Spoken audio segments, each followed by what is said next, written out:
అందులో భేదాభిప్రాయం లేదు, భిన్నాభిప్రాయం లేదు.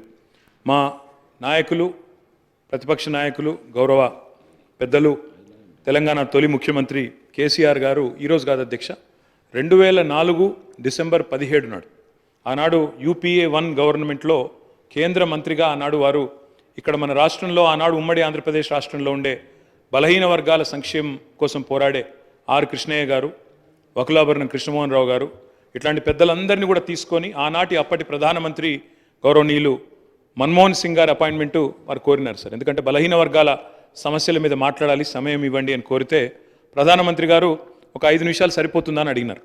5 నిమిషాలు కాదు సార్, ముఖ్యమైన సమస్య, మీకు వివరంగా చెప్పాలి, దయచేసి ఒక 40 నిమిషాలు టైం ఇవ్వండి అంటే దాదాపు ప్రధానమంత్రి మన్మోహన్ సింగ్ గారు గంటన్నర సమయం ఇచ్చి డిసెంబర్ 17, 2004 అధ్యక్ష, నేను తేదీతో సహా చెప్తా ఉన్నా, ఆ రోజు పోయి కలిసి సవివరంగా వారికి ఎక్స్ప్లెయిన్ చేయడమే కాకుండా ఆ రోజు పెట్టిన డిమాండ్ కూడా ఒకటే సార్. మా పార్టీ తరఫున ఆనాడు కేంద్ర మంత్రిగా కేసీఆర్ గారు చెప్పిన మాట, అన్ని రాష్ట్రాల్లో బీసీ వెల్ఫేర్ మంత్రిత్వ శాఖలు ఉన్నాయి, కేంద్రంలో లేకపోవడం అనేది శోచనీయం, బాధాకరం.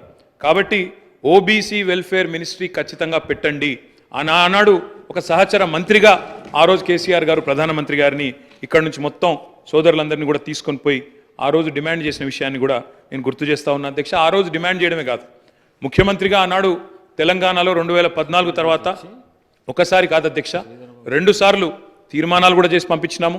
ఆనాడు మళ్ళీ ప్రధానమంత్రి నరేంద్ర మోడీ గారికి కూడా విజ్ఞప్తి చేసినాం, ఓబీసీ వెల్ఫేర్ మినిస్ట్రీ పెట్టండి, పెట్టినట్టయితేనే మీరు బడ్జెట్లో కనీసం 5% పెట్టినా 2 లక్షల కోట్లు వస్తుంది భారతదేశంలోని బలహీన వర్గాలకు అని చెప్పి డిమాండ్ చేసిన పార్టీ బీఆర్ఎస్ పార్టీ అనే మాట కూడా నేను మళ్ళొకసారి గుర్తు చేస్తా ఉన్నా అధ్యక్ష. ఈ తీర్మానాన్ని స్వాగతిస్తూనే కేవలం 2 విషయాలు మాత్రం గౌరవ మంత్రి గారి దృష్టికి, ప్రభుత్వ దృష్టికి నేను తీసుకొని పోవాలనుకుంటున్నాను సార్.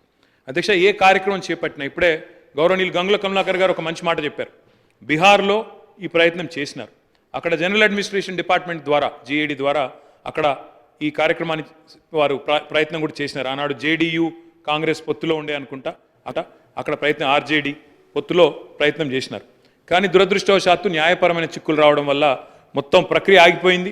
500 కోట్లు బడ్జెట్లో పెట్టినప్పటికీ మొత్తం కార్యక్రమానికే విఘాతం కలిగి ఈరోజు ఎటు కాకుండా త్రిశంకు స్వర్గంలో వేలాడుతూ ఉన్నది. కాబట్టి నా విజ్ఞప్తి, మా అందరి విజ్ఞప్తి, మా పార్టీ తరఫున కూడా ప్రభుత్వానికి నేను చేసే విజ్ఞప్తి అధ్యక్ష, ఈ కార్యక్రమం ఫలవంతం కావాలి అంటే మీరు తదుపరి మీరు చెప్పిన బీసీ డిక్లరేషన్లోని ఆ అంశాలన్నీ కూడా అమలు కావాలని మనస్ఫూర్తిగా ఆశిస్తూ, ఆకాంక్షిస్తూ, ఇది ఫలవంతం కావాలి అంటే ఒక పని చేయాలి అధ్యక్ష. దయచేసి శాసనసభను పొడిగించండి, ఇంకా 2 రోజులు పొడిగించండి, బిల్లు ప్రవేశపెట్టండి. చట్టబద్ధత ఉంటేనే ఈ కార్యక్రమం ఫలవంతం అవుతుంది తప్ప లేకపోతే విఫలం అవుతుంది సార్. ఇంకొక మాట కూడా సార్, ఇప్పుడు జస్టిస్ రాజేందర్ కుమార్ సచార్ గురించి కూడా గౌరవ ముఖ్యమంత్రి గారు చెప్పినారు అధ్యక్ష. జస్టిస్ రాజేందర్ కుమార్ సచార్ కమిటీ ఏర్పాటులో కూడా మా పాత్ర ఉంది, మా నాయకుడు కేసీఆర్ గారి పాత్ర ఉంది. ఆ రోజు UPAలో కేంద్ర కేబినెట్లో వారు ఉన్నప్పుడే ప్రతిపాదన కూడా తీసుకొచ్చాం. ఇప్పుడు ఎందుకు చెప్తా ఉన్నా ఈ మాట అంటే జ్యుడిషియల్ శాంక్టిటీ కానీ అధ్యక్ష, ఒక్క నిమిషం మీరు చెప్పాలి, చెప్పింది దాని మొత్తం అధ్యక్ష చెప్పండి సార్, చాలా చెప్పండి అధ్యక్ష. ఇలాంటి తీర్మానానికి ఒకవేళ నిజంగా ఆశించిన ప్రయోజనం నెరవేరాలంటే, ఎందుకంటే నేను నిజంగా పాయల్ శంకర్ గారు మాట్లాడింది విన్నాను, కాలేరు వెంకటేష్ గారు మాట్లాడింది విన్నాను, శ్రీహరి గారు మాట్లాడింది విన్నాను, శంకరన్న మాట్లాడింది విన్నాను. అందరి గొంతుల్లో ఒక ఆవేదన ఉంది అధ్యక్ష. మా మంత్రి గారికి కూడా చాలా ఆవేదనలో, డెఫినెట్గా వారికి కూడా ఆవేదన ఉంది. ఈ సెక్షన్కి లాభం జరగాలి, ముఖ్యంగా బలహీన వర్గాలకు లాభం జరగాలి, బీసీలకు లాభం జరగాలనే ఆకాంక్ష స్పష్టంగా పార్టీలకు అతీతంగా అందరిలో ఉంది.